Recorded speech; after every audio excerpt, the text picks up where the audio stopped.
thank you so much for joining me today. Really appreciate it. Thanks for having me. You're here today because I would love to talk to you about Medium and Yes. the articles you write on Medium and the money you make on Medium. I'm a travel blogger and I have a blog for about 10 years. And a lot of my followers are quite similar. They also have blogs or they're thinking of setting up blogs.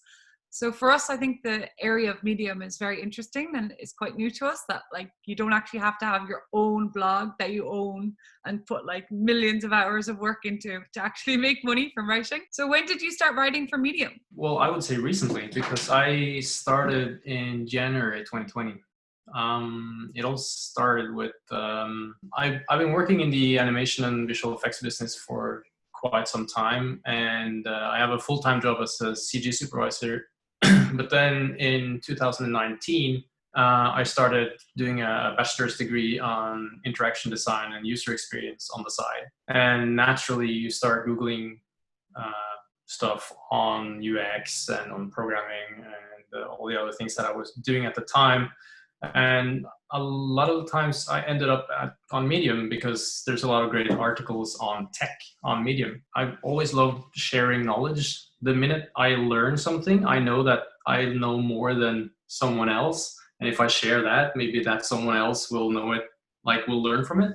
So I've always shared my material. So after being on Medium as a reader, I realized that this is a really brilliant platform to write on as well. So I started writing just 5-6 months after I started reading.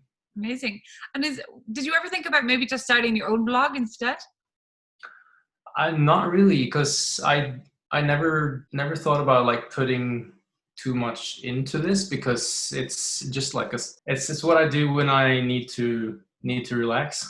So because my day is pretty packed, so I just but the love of like actually writing means that I just sneak it in whenever I can. So I actually write. Maybe I start writing on my iMac or the MacBook when I'm moving around, and then if I'm on the subway, suddenly I'm on my phone and I just jot down all like a list view of things that goes on in my head, and then I finish it on the iMac, for instance. So I just write whenever I have time and whenever I want to, because that's like a key element. If I want to write, I'll just find 10 minutes here and 10 minutes there to write. Yeah, for sure. Definitely. Like you have to want to do it. Otherwise the writing doesn't come across as very good. You see the passion in people's writing if they really want to write about it. So you obviously, by the sounds of it, you know, you didn't start writing on Medium to make money. It was just sort of, you wanted to share your knowledge with people and get the word that you had learned something and you wanted other people to learn the same thing. But you are starting to make money on Medium. Is that correct?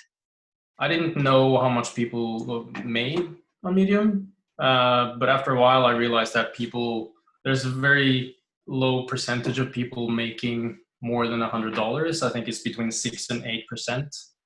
But when you think about it, it's probably, I don't know how many writers there are on Medium, and there's no filters or anything. I mean, that's why I have curations and publications, but anyone can.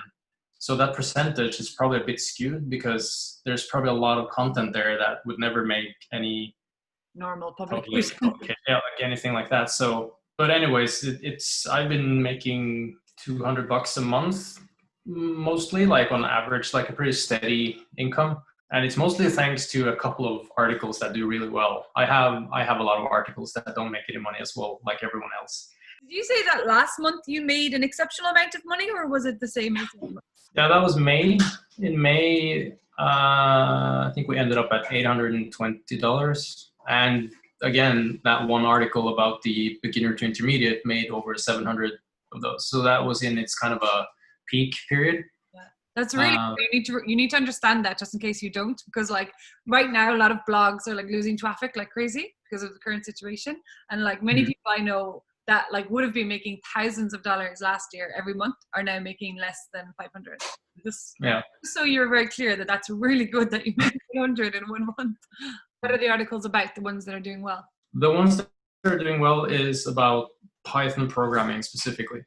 I have other tech articles as well, but they don't do that well compared to those two. But I think there's a lot of people interested in tech are on Medium. So if you're able to like hit that audience, it can do really well, or it can be just another article. How does it work exactly? Like you publish the article and then it has to get picked up, right? And put into different categories in order to do well. Is that right? In my experience, you can get curated, which basically means that Medium staff will look at your articles and then they will kind of decide if the quality level is good enough for them to promote. As far as I understand, some of the publications at Medium as well have a deal with Medium, so they will get their stuff curated if they kind of vouch for it. And also publications will help you put your articles out there. Like one of my favorite publications, which is also the one who published both of my good article or my well-received articles, called Better Programming. They are really great at marketing this. They have several channels. They even have like a Slack channel. They are on Quora. They are on Facebook and Twitter and all the normal ones. And they have a huge follower base. So that's a really good publication. I always aim for publications. I mean, most of the stuff that I self-publish, when I hit that publish button, I know that this is probably not going to do too well, even if it's a brilliant article, because I don't really have the reach. So I always aim for publications. I always, of course, try to write articles that are on a level that they can be curated. What kind of tells whether you're going to get curated or not? Do you use certain hashtags or do you like submit it to a publication? Well, it's a big mystery, the whole curation thing.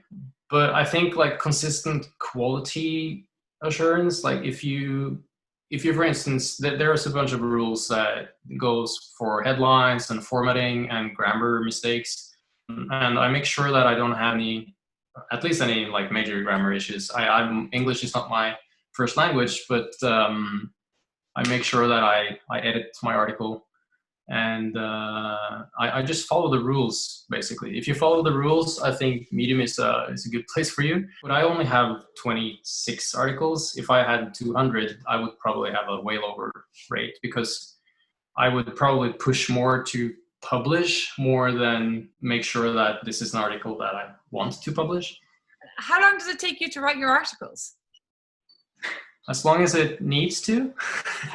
Sometimes it's an hour or two. Other articles probably take days. It kind of depends, because I have a way of writing things. I start with the shut up and write session, where you just never stop writing, because it's easier to edit crap than it is to edit nothing. So just get anything out.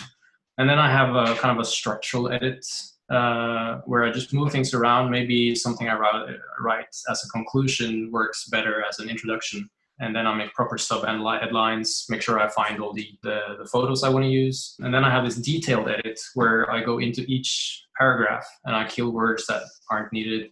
I structure sentences properly. Like examples would be words like actually, personally, really. Those words are really easy to write in when you do the shut up and write, because you're just hammering down, oh, personally, I really like this. But when you think about it, that sentence could be, I really like this. Just killing all the words that aren't really needed to get the power into the sentence. And then at the end, of course, it's the headline, which is always haunting me, because if you don't write it really well, or like a really good headline, no one's going to read it. And even though I've read about headlines and I've like experimented with headlines, I'm like, oh, I need to have this many words. It doesn't always work out. So what I do is I don't have like a guideline for headlines, but I do write like maybe 10 or 20 headlines. And then I look over them and I see that this is actually something I would click on. So the type of articles that have done well for you, are they sort of like, how-to articles, or they're like, I've done this and I learned this, here's the information? They're how-to articles. The title on the first one was How to Document Your Python Code Without Writing Documentation. It's my experience, but I write it as a how-to article. I read so many times that if you write personal stuff on like how you experience this and that, it will do really well. But in my case, they never do. So I don't know, maybe in the future. Do you have any tips for people that might be watching thinking, okay, yeah, I'm going to get started on Medium, but maybe they don't know what to write about or they don't know where to start? Do you have any tips? Like we already talked about, the whole writing because you enjoy writing, of course. It's easy for me to say because I have a full-time job. This is like a side thing. If you go all in on writing and then you put all your money into like Medium, that's probably different. But Medium is just a platform. So like you have to play by their rules and they don't really owe you anything.